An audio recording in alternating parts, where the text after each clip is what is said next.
السلام علیکم ویورز، میرا نام ذیشان ہے اور آج میری آپ سے پہلی ملاقات ہے، لیکن انشاءاللہ ہم اس چینل پر ملتے رہیں گے. ٹھیک ہے، امید ہے آپ سب خیریت سے ہوں گے.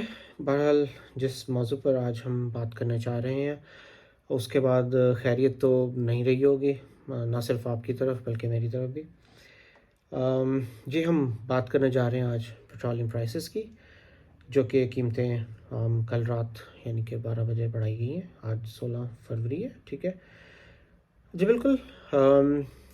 یہ ہر انسان کا مسئلہ ہے، صرف غریب آدمی نہیں بلکہ ہر مڈل کلاس کا یہ مسئلہ ہے. ٹھیک ہے، شاید عمرہ اس سے زیادہ فرق نہ پڑتا ہو، مگر زندگی کے ہر شعبے کو اس سے فرق پڑتا ہے. ٹھیک ہے، کیونکہ یہ ایک بنیادی کموڈٹی ہے جس کو اردو میں ہم سمجھیں تو جنس ہے. جیسے ہم گندم کو جنس ڈکلیئر کرتے ہیں یا گردانتے ہیں، اسی طرح سے پیٹرولیم بھی ایک جنس ہے. ٹھیک ہے، اب دیکھتے ہیں کہ آخر مسئلہ کیا ہے، حکومت کیوں آئے دن قیمت بڑھا دیتی ہے.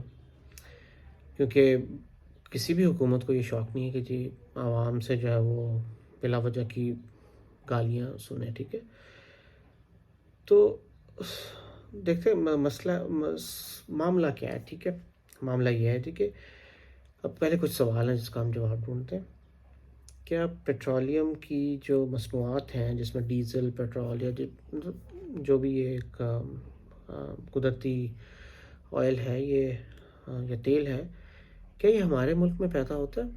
تو جواب ہوگا جی بالکل ہوتا ہے. ٹھیک ہے، تو اب اگلا سوال یہ کہ کیا وہ جو ہمارے ملک میں پیدا ہوتا ہے وہ کیا اتنا ہوتا ہے کہ ہماری ضروریات کو پورا کرنے کے لیے کافی ہو، یعنی ہمارے ملک کی ضروریات کے لیے، جس میں فیکٹریز میں فرنس آئل چلنا ہے یا ٹرانسپورٹ چلنی ہے، جہاز چلنے ہیں، بائکس، موٹر سائیکل، سب معاملات چلنے ہیں. ٹھیک ہے، تو کیا اس کے لیے کافی ہے؟ تو جواب آتا ہے جی نہیں. تو پھر اگلا سوال آتا ہے، تو پھر ہم اپنے ملک کی جو پیٹرولیم مصنوعات کی ضرورت ہے اس کو پورا کرنے کے لیے کیا کرتے ہیں؟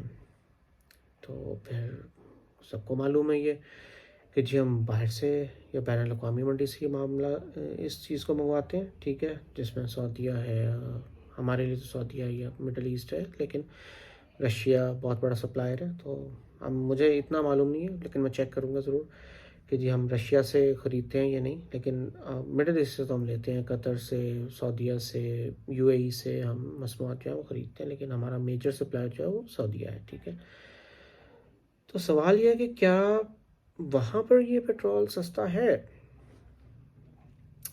جی نہیں. ٹھیک ہے، تو پھر سادہ سی بات ہے، زیادہ دور نہیں جاتے، کہ اگر وہاں پیٹرول سستا نہیں ہے تو پھر ہماری حکومت کیوں کر ہمیں کیسے جو ہے وہ پیٹرول سستا دے سکتی ہے. ٹھیک ہے، فیول ہمیں سستا دے سکتی ہے. اب مجھے حیرت ہوتی ہے کہ جیسے آج کل ہمارے ہاں نیوز چینلز کی بھرمار ہے. ٹھیک ہے، ہم ٹی وی نیوز چینلز کی بات کروں، یوٹیوب پہ، میں بھی یوٹیوب پہ آپ سے بات کر رہا ہوں، تو ان کی میں بات نہیں کروں گا. لیکن جو نیوز چینلز ہیں جن پہ بہت زیادہ ذمہ داری عائد ہوتی ہے، ٹھیک ہے، کہ آپ تک صحیح معلومات کو پہنچایا جائے، تو ان کے والے سے اگر بات کریں تو سب نے ایک ہی سرخی لگا رکھی ہے کہ جی عوام پہ پیٹرول بم کرا دیا گیا، مہنگائی کا بم کرا دیا گیا. بالکل صحیح بات تو صحیح ہے کہ اور اس سے اتفاق کیا جائے گا کہ بم تو ہے. ٹھیک ہے، مگر اس کی وجہ بھی تو بتانی ضروری ہے نا. اب صرف یہ کہہ دینا جی کہ حکومت نے بام گرا دیا تو یہ مناسب بات نہیں ہے. ٹھیک ہے،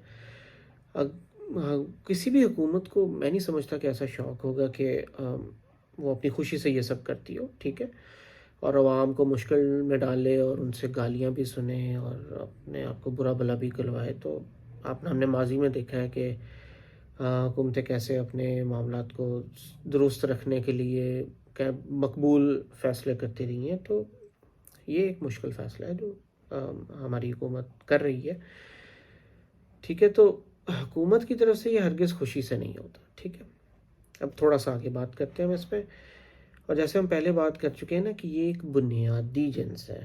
ٹھیک ہے، تو کوئی بھی ملک اس پہ سبسڈی نہیں دے سکتا، ٹھیک ہے، آسانی سے کوئی ایک دیتا ہوگا، ٹھیک ہے، لیکن اب سوال یہ ہے کہ کوئی ملک آسانی سے کیوں نہیں دے سکتا؟ تو دیکھیں، بنیادی جنس کی جو یوزیبلٹی یا استعمال جو ہوتا ہے وہ بہت بڑے پیمانے پر ہوتا ہے، ٹھیک ہے، تو اس بڑے پیمانے پر اس کو سبسڈائز کرنا، سبسڈائز کرنے کا کیا مطلب ہوتا ہے کہ کسی بھی بنیادی جنس کی قیمت کو مستحکم رکھنے کے لیے حکومت وقت جو اس ملک کی ہوتی ہے وہ اس میں کچھ رقم ایڈ کرتے، ٹھیک ہے، یعنی کہ اب اگر 100 روپے کا پیٹرول مل رہا ہے لیٹر تو وہ ہو گیا جی، اب اس کی قیمت ہونی چاہیے 110 روپے، تو آپ کو اگر وہ 100 روپے کا ہی ملے تو حکومت وہ 10 روپے اپنی جیب سے ڈالے گی، تو کیا وہ حکومت کی اپنی جیب سے آ رہا ہے؟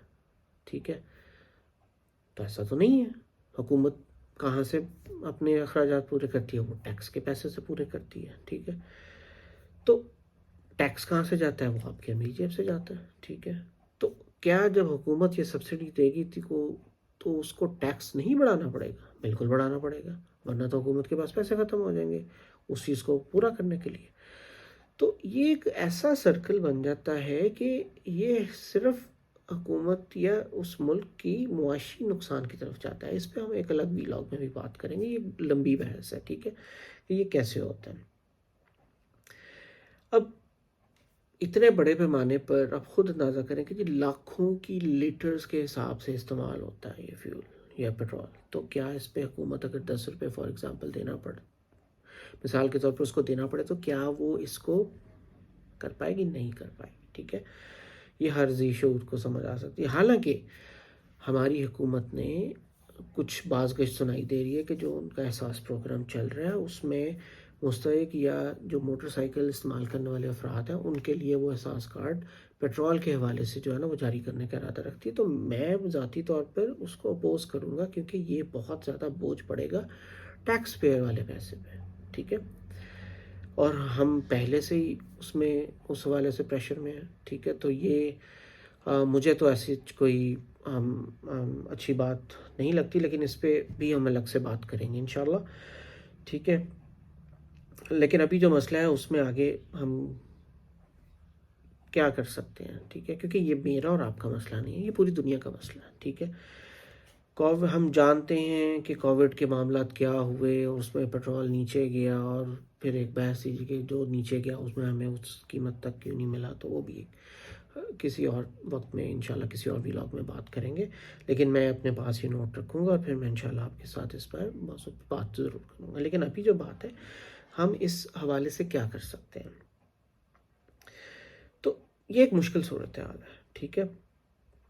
اب اس میں دیکھیں، ہمارے بزرگوں نے یا جس طرح سے ہم پڑھتے بھی ہیں سنتے ہیں کہ کہا گیا کہ اپنی چادر دیکھ کر پاؤں پھیلاؤ، ٹھیک ہے، اور کہیں ہمارے مذہب کے حوالے سے بھی معاملات ہے کہ ہم سب مسلمان ہیں، تو ہمیں بھی یہی ہدایات ہیں کہ اپنی چادر دیکھ کر پاؤں پھیلایا جائے، ٹھیک ہے، تو ہم کیا کر سکتے ہیں؟ اب مثال کے طور پر اگر ہم بات کریں تو اگر کسی کام کو انجام دینے کے لیے 2 ٹرپس لگتے ہیں، تو اور آپ کو مثال کے طور پر آپ ٹیلر کے پاس گئے ہیں، تو آپ ٹیلر کو کہتے ہیں، آپ ٹیلر کے پاس پہنچتے تو پتہ لگتا ہے جی ابھی آپ کی کوئی چیز تیار نہیں ہے، تو کپڑے آپ کے تیار نہیں ہیں، تو آپ کو کہتے ہیں جی گھنٹے بعد آ جائیں، تو اس کے لیے مناسب طریقہ یہ کہ آپ ان کو کال کریں اور ان سے وقت طے کر لیں، ٹھیک ہے جی، کہ آپ کس وقت مجھے یہ چیز مہیا کر سکتے ہیں، تو آپ اسی وقت پہنچیں اور وہ چیز لے کر وہاں سے آپ آ جائیں۔